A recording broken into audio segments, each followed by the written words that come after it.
Hey, TheOwnersOfTriforce, I'm One, and since we've been so slow with making videos lately, I've decided to just make a little video in the meantime.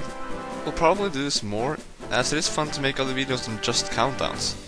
Today, I'm going to talk about a reference to Zelda found in a Norwegian comic. The comic is called Pondus, and is Norway's biggest comic today, and my favorite comic ever. Pondus is about a man called Pondus, whose real name is actually Patrick, which has only been used on a couple special occasions. He is obsessed with football and hard rock. His favorite football team is Liverpool. His favorite band is AC/DC, but he loves many other bands too. He's married and a father of 2 children. His wife's name is Beate, which is pretty standard.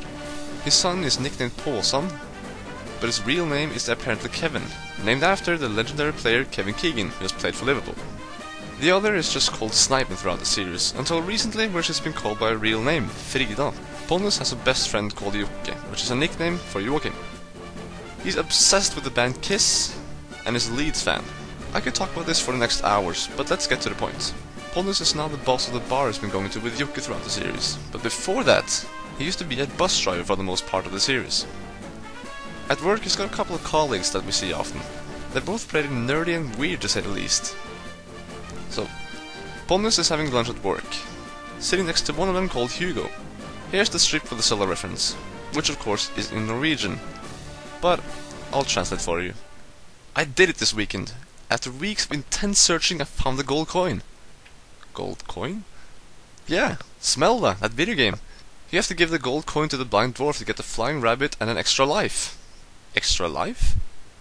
Yep, the coin was in the well, and I've gone past that well 1,000 times. Yeah, that's how it is. It's not easy to get a life, believe me. I believe you, Hugo. Now, just to make things clear, Pondus doesn't say that last thing to Hugo just because he plays video games. I've read pretty much almost every strip of Pondus, and this is the only time I remember Hugo playing a video game. He's really weird already, so with a video game in addition to collecting cola caps and a lot of other weird stuff, Pondus is just stating something that we all think of him after we've read more about Hugo and the other guy, Ivar. They're pretty much inseparable. Besides, Pondus enjoys the hell out of every Football Manager and FIFA game there is. So it's not just a video game. Alright, back to Zelda. The name is Smelda here, just to make a kind of parody. It's actually been used once before in the series on a box lying on the floor in Pondus' living room in a Christmas special. Of course, the whole thing that Hugo's talking about is just made up, but is there anything in here that we can relate to a Zelda game? It starts off with a gold coin. Now, coins are usually a sort of currency, so maybe it could be a yellow rupee from Ocarina of Time or something. But seeing as you have to give it away to someone to get something that looks more like a reward rather than merchandise, maybe it's something different. Ocarina of Time has the light medallion, which is something like a gold coin, but you can't give it away to anyone and you don't find it. You're given one. The next thing is the blind dwarf. I don't remember a blind person in the series, and I can't really think of a dwarf either. But when I think of a dwarf, I think facial hair, and Raure is a guy with facial hair, and he's the Sage of Light. Maybe he lost the light medallion, but then again, he still isn't a dwarf. One of the things you get for returning the gold coin is a flying rabbit. Okay.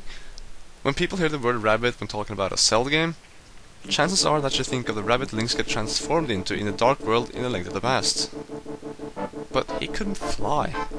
And what do you do with a flying rabbit in a Zelda game anyway? It would make more sense to get a chicken actually. But then there's the other reward, an extra life.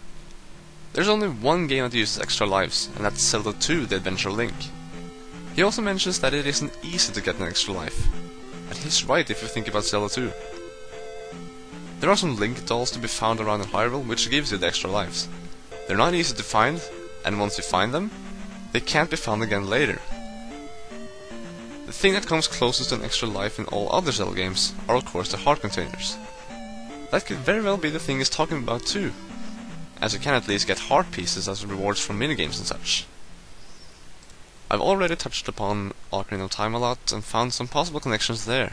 But the last thing that points towards Ocarina of Time is of course the well he mentions.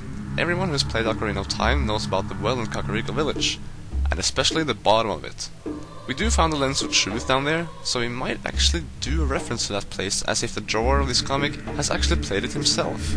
Like, as if he knew there was something obtainable in a well in a Zelda game. Of course, I should mention that there's a well in Majora's Mask too. Maybe it's something there. Now, all this is probably made up, but maybe the author at some point has played one or more of the Zelda games already. He has made a reference to Zelda twice in the series, and no other video games other than games that had something to do with football. Not even Mario. Well, there's always the action games mentioned by his son, but all of them are pretty much made up, I can guarantee it. So, there might be something in this reference that he actually got from one or more of the games and just mixed it together. I mean, this could sound like a Zelda game. But what are your thoughts? Do you have more suggestions? Am I missing something? Leave it in the comments. Thanks for watching.